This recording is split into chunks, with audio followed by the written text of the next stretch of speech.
Welcome to In the Court of the Wenton King. I am your host, Hector the Prog God. This week we will be doing part 2 of The Lamb Lies Down on Broadway by Genesis.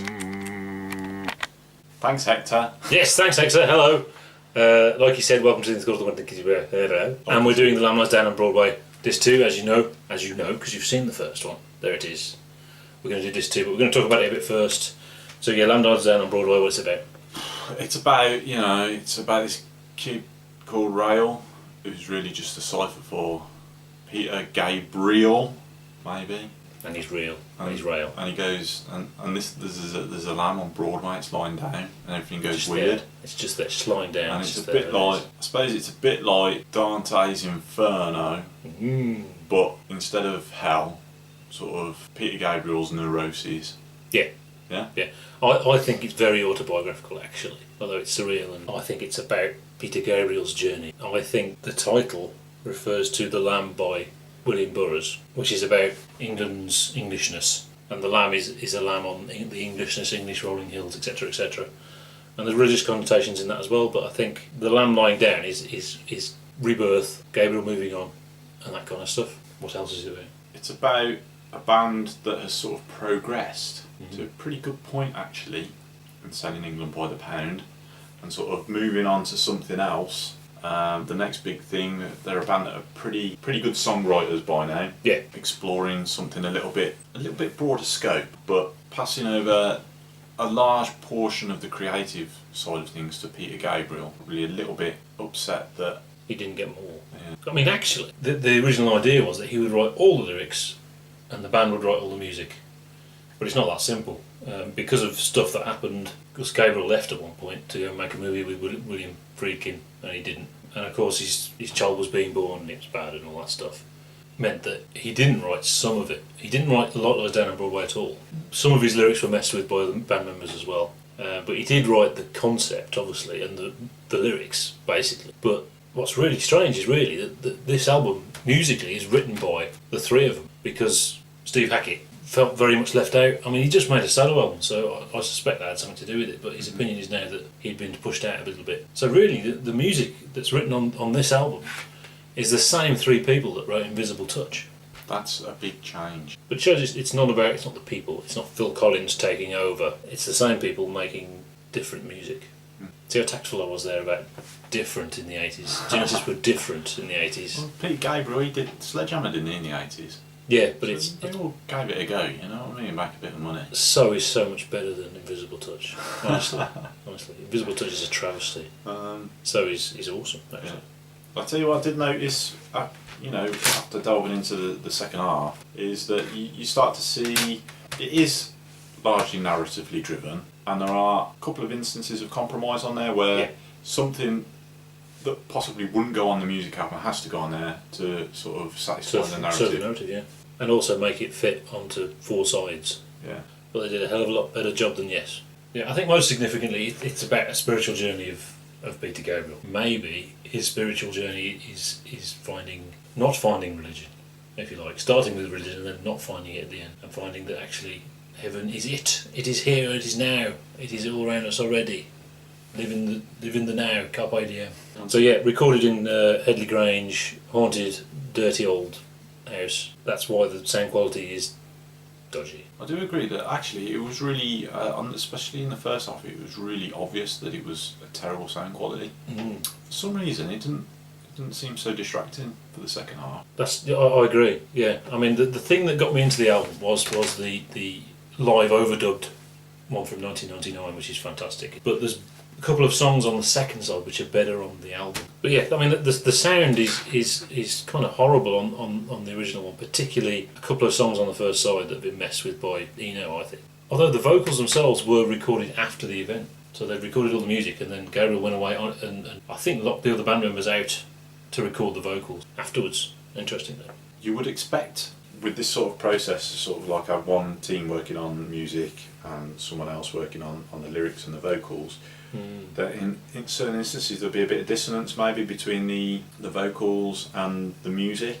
Yeah. It does happen, but it's not as often as you would expect. Like, Yeah, well, I think what happened was that a couple of the musicians altered the lyrics to fit the music, and obviously Peter Gabriel wasn't very happy about that. I think the Lamia is very much Tony Banks. So the lyrics are Peter Gabriel's, but they've been altered, and I think the rest of the music is Tony Banks. And I think Supernatural Anaesthetist. Yeah, but like I said last week, this is one of my favourite albums of all time. Wonderful. It takes a long time to get there, but it is absolutely fantastic. And the second side does feel padded. It does kind of sag, but each individual moment is fantastic. I think some songs suffer from the gargantuan epicness of the whole thing, I think. And if you take them on their own, they are all brilliant. That's interesting, you see, because I actually liked the second half more than the first half. Really? What I found with the first half was it felt like the lyrics were saying something more important than the music was expressing. And because I couldn't fathom what the lyrics meant, I felt completely lost, and I felt really like I really wanted to know what the whole thing was about. And I didn't particularly want to go on the internet and sort of download or read an appraisal of it. I think that's a mistake. I wanted to sort of dissect it myself. Yeah, you've got to get your own thing. Yeah. On the second half, it felt a lot more balanced. There's sort of little ambient interludes which help break things up, and there's a point where it feels like, okay, the lyrics are dense, but it didn't feel so important that I understood them, which I can only think that maybe the music and the lyrics are sort of balancing themselves out a little bit. So the music's telling as much of the story as the lyrics, or contributing more to the story than the lyric. And I felt that was more consistent on the second half. Now maybe that means the density of the lyrics came down, and I think it does. Yeah, it does. Yeah, and I think that could be the balancing effect going on there. Yeah, I think the perception is from critics. Who cares about critics? God, people who review albums, they're idiots, aren't they? Scumbags. But yeah, particularly real critics as well. They're even more stupid. Is that it sags on the second side because they had to pad it. They probably did have to write more music. That doesn't mean that music isn't valid, but they did have to have instrumental interludes to give Gabriel's voice a rest. He had to sing all of this every night, and the musical box at the end, and occasionally, I think, Watcher of the Skies after that as well. That's quite a feat. So that's why that's there. But like you said, what that means is the music breathes. Rather than having lyrics, then something else happens, lyrics. It nicely flows together, and it's slower in that sense. But you're not going to be visiting this album for a quick fix. If you want a quick fix, go and listen to Tonight. I actually feel after this week, listening to the second half, that I regret I haven't listened to it more. Which means I actually want to go away and listen to it, which I'm kind of worried I probably haven't got the time, Such as life and stuff like that, and life. I don't think I necessarily felt that with the first half. Right, okay. I listened to it a few times and I thought, wow, I'm going to wait till my brain is more developed in that area. Yeah, you've got to let it happen naturally, haven't you, rather than having to listen to it. One day you'll think, for me, it was when this came out. I bought this when it came out. Knowing the Lamb was good, but not really having digested it. Which is very strange because half of it is the Lamb. But it was listening to this, playing Tomb Raider 2 on the PC. I didn't have a PlayStation, which is interesting. So that was the time this came out. Is that interesting? I don't know if it's interesting. It's fairly interesting. Track 1. Lilywhite Lilith. Lilywhite Lilith. It does actually. This is a funny song because somehow this goes together with Chamber of 32 Doors, even though it rocks.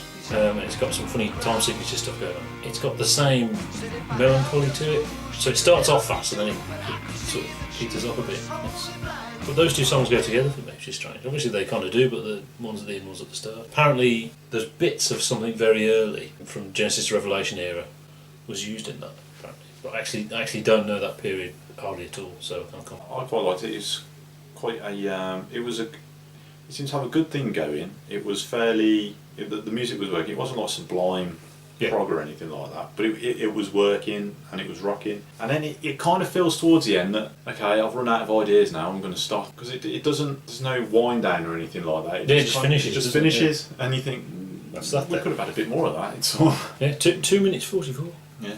But that's okay. You know, I mean, if you compare it to the wall, the wall is actually quite abridged because they couldn't fit it on. But it's the same thing in a lot of very short songs. I mean, Hey You obviously opens the second side of that, and this doesn't compare to Hey You. Okay.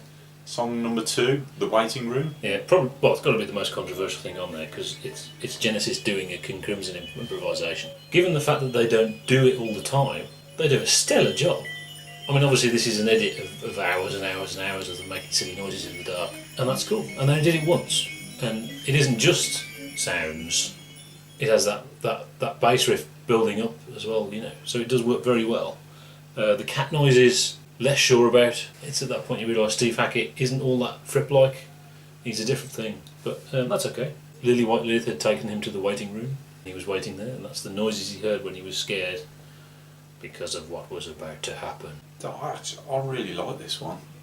The avant-garde stuff. Occasionally like a little bit of avant-garde, you know. I'll listen to Nurse with Wound on my earphones at work just to, you know, just as an interesting experiment. I quite like the avant-garde stuff, and it's 2 sections. There's like the avant-garde sounds, and then there's like a music section at the end. Yeah. Which I think is actually really proggy, but in comparison to the avant-garde, it sounds kind of just normal. Yeah. And it's really, really good. It's actually this track that kind of won me over.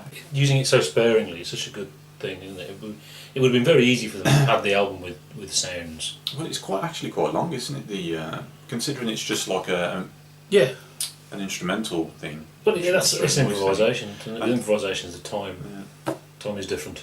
Yeah, but they managed to keep it interesting for that 5 period, minutes, which is good. Anyway, this one, I think this is a really good song, lost in the muddle of the album in a way. It's not one you remember, but it's a really good song. You know, there's better stuff on there, but it's a good song. Like Lilywhite Lilith as well. The lyrics are back, but they're not so dense as some of the previous songs, and that's good. It gets heavy towards the end, which is nice. Which wins me over. Yeah, the heavy bass. That's why it's better on the album, than on the live one. Because obviously live bass doesn't come through so much on here. Yeah. Brilliant. Yeah, we like a bit of heavy bass. We do, for some reason. It's a winner. No idea what Anyway means in terms of the story, but the next bit is Here Comes the Supernatural Anaesthetist. Steve Hackett's music. I think the Supernatural Anaesthetist is death. For some reason, that's his name. That's all I can know. Is he dead now? I don't know. Is he not dead? I don't know. It doesn't make any sense.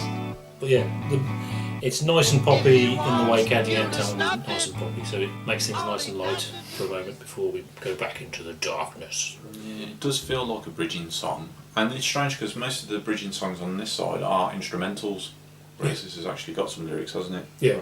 I'm not so sure what goes into it, but yeah, you know, you can listen to it while you get moving along. The Lamia. Lamia basically being a name for witches, only they're half serpent. The Lamia is a Greek mythological creature that eats children. And it's women, isn't it? Yeah, yeah. She was beautiful or something like that, and the gods cursed her, and she went all horrible Right. and had children. So it's basically men being religious, using religion as a way of fearing women. But yeah, one of the best songs on the album. I didn't pick up on that for a while because it's right in the middle of all this. There's melodies on here which they reuse later on, which are fantastic. It's very much a Tony Banks thing. It's a very typical Tony Banks thing, actually. You can compare it to One for the Vine later on, or Firth of Fifth. It's that kind of thing.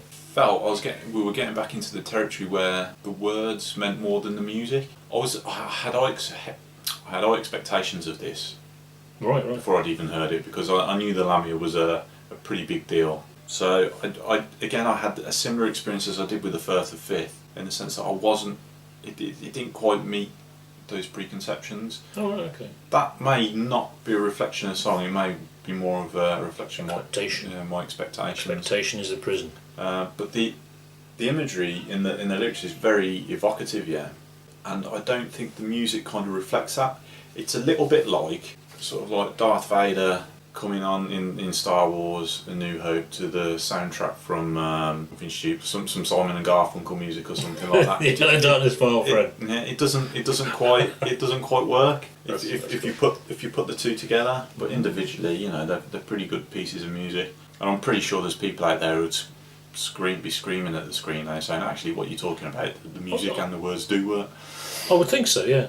It's some great melodies, I think. That's why they reused them later on. It's a highlight of the live show because Peter Gabriel had the weird spinny shower curtain thing going on. No one ever talks about that because they're always talking about what comes next, but I think that's much better, actually. I think that's a great effect. And when I went to see a tribute band play it live, they didn't do that. I was very disappointed. Next song. Silent Sorrow in Empty Boats. Which is a lyric from the Lamia, tellingly, I think. This is a bridging piece. This is not just to give his voice a rest. This is a chance for Peter Gabriel to put his costume on. I think that's why it's there. But it is very important that it's there because obviously we're in the CD age and in the MP3 age where you just listen to the whole thing in one. There's a lot happening all together. It really helps if you try and separate the two sides. So the Lamia closes the third side, and then we start with Silent Sorrow, Empty Boats, which is Peter Gabriel putting his costume on and crawling through an extended piece of plastic. But there's some good sounds there. I mean, it's not like The Waiting Room where they're doing some avant-garde sounds, really. No. It's just some cool noises. Ambient niceness, basically. Yeah. And that gives way. The Colony of the Slippermen. Nobody ever talks about this song because everyone always talks about the stupid costume, which is very funny.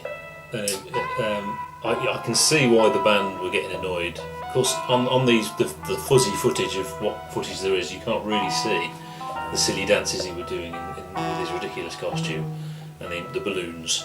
I won't say any more than that as well, inflating the balloons and all that. And he's sort of doing silly dances in front of Phil Collins, who's doing this fantastic bit of in the groove, it's so silly. But the song, very melodic, and I'm really surprised that it's never been played since. Well, the verses anyway have never been played since. You'd think Phil Collins would have sung that. Yeah. Because it's so light and melodic, it would have suited his voice. They played Ravine, the bit, forever, in the middle of a medley, but not the song, strangely. Mm-hmm. And it's a good song. It's something I picked up on when I first listened to it. So I noticed in the Cage and in the Colony of the Slippermen because it's a catchy tune. I mean, you're right. It is funny. I mean, I was looking forward to this because I'd seen the costume. Yeah. And it is funny. It is also a little bit gruesome. Incredibly gruesome. Yeah. So automatically gets like a Freddy Krueger bonus plus 7 listenability or something like that. Yeah. It gives you a positive attitude towards a song from the off in. The instrumental bit at the beginning is quite cool. Yeah. It's sort of like tonal storytelling, which I quite like, which I would have liked to have seen a little bit more of. Sort of music telling the story, not just the lyrics, because it really feels driven by vocals.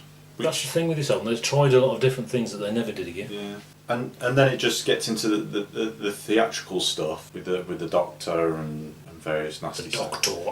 Doctor, we meet again. So it's probably not worth going into sort of like a description of what's going on in the narrative. Yellow plastic Shooby-Doo. I say Shooby-Doo quite often, particularly at work. I say, well, that's that thing there, that's a Shooby-Doo. I'll use the Shooby-Doo here. And then you get the return of his brother. Yeah. In the final bit, sort of like a lament brother. It does feel like it's straight from Freud's couch. Yes. It is every single neurosis. Peter Gabriel has got rolled up into one. Quite funny, didn't he? The music suits that, I think, because it is kind of light. Yeah. The melody and everything. So, but perfect place on the album as well. I think it works. I suspect it works better as a performance than on the album. I would suspect this is the highlight of the show. Next song. Ravine. Yeah. So he tried to catch his yellow plastic Shooby-Doo that was carried away by a bird. Didn't manage to get it. I don't think he ever got it back. That's a bit worrying, that is. Yeah, I hate that. And Ravine, another instrumental interlude, very necessary at this point, because otherwise we could really fall into album fatigue at this point. Yeah. And we get some nice windiness, wind and wutheringiness, if you like, which is very nice. Just some 12-string stuff and some wee-woo stuff, but windy and cool. Yeah, I like the Ravine, gusty. Again, more ambience. Because they had the space to do it, the time to do it, rather than having to fit. All these too many ideas on one album. The light dies down on Broadway. Obviously, it's all about reprises. It's reprising bits of the Lamia and bits of the Land Lies Down in Broadway. Not written by Peter Gabriel at all. Controversial. I think it plays its part on the album importantly. You're reprising the ideas, obviously, so musically it works. Without that, you're going to have some reprise of something. Otherwise, it's just so many songs.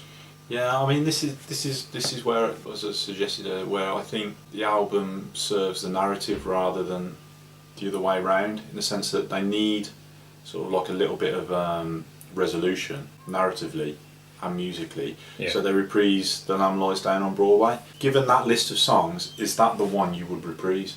I All don't know. the songs on the album. Maybe Flying the Windshield and Broadway medley. Yeah. Medley would make more sense. I mean, The Lamb Lies Down on Broadway is a perfectly decent song, but it's a fairly simple rock song Yeah. at the end of the day. Yeah. Of all the ideas in there, it's not the most distinctive. Not Yeah. certainly you want to bring back, but you need that sort. You need to bookend it somehow. Yeah. Yeah, you really need it. Without that, it would just be too much. And there isn't actually, as you alluded to with the doobie doobie thing. Doobie-doo. Yeah, there is no resolution in there I know. for the story. There is no sort of. He doesn't get his shooby-doo back.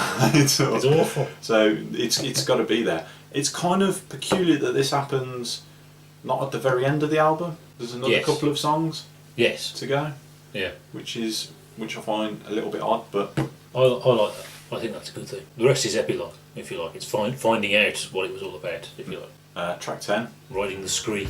This is a Phil song. When people say this is a Phil song, of course, they mean horrible, dreary 80s ballads when his wife leaves him.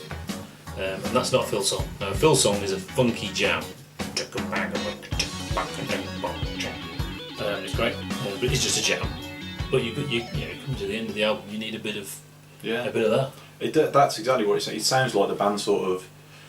Yeah, here we go. We've done all that now. Let's just play for a bit. Yeah, let's play for a bit. I mean, there are some vocals towards the end, but even they're quite playful. I like the Here I Go. Yeah, I mean, in the Rapids, I really like In the Rapids. Particularly the live one, I think is better. Completely lost on the album. It's completely forgotten. You don't notice it, but I actually really like it. And it's a melancholy performance. Strangely, because obviously he's in the river on that song, so it is a bit strange. But obviously he's gone to save his brother. The conclusion I came to about this song is it's only 2 minutes 28. So let's just get through it and move on. That's great. Yeah. But at the end of it, he rescues his brother, John. Turns out John is him. Like in Ulysses 31, maybe he dies at the start of the album and he's been in purgatory. This is the test. And like in the end of Ulysses 31, Don't give the end of Ulysses 31 away. oh no! That he had to save his brother instead of saving himself, but it turns out he had to do that to save himself. I don't think that's literal. I think his brother is him. It's split personality stuff. It's about him saving himself. It's actually quite a famous song, this, isn't it? Yeah. Definitely. Yeah. I But the album version does not do it justice. recognise the sort of the keyboard fills, the tune of the vocals. I sort of recognise that. Actually, in the background, you've got some excellent drumming from Phil. Absolutely fantastic. Yeah. You've got some pretty good guitar work from Steve Hackett and some good bass work Yeah. from Mike Rutherford. And Yeah. they're all they may as well be in another building, because the keyboard is so high in the mix and the vocals are so high in the mix that you can't actually hear it. I don't know if that's different on the archive. It is very different. Allegedly, the tape ran out on the live performance, and they re-recorded the whole song, all 5 of them, for that. So it was a 1999 version of it, which is awesome. It's absolutely fantastic, and it's worth buying that whole thing. It is on Spotify actually, but you should buy this just for that one song. I think it's absolutely fantastic, and I didn't even notice it when I had that. It was just that's it. A little reference to eggs as well. So we're still alive. We did it. We reviewed The Lamb. Epic. So yeah, see you soon. Give us some likes. We'll see you next week. Cheers.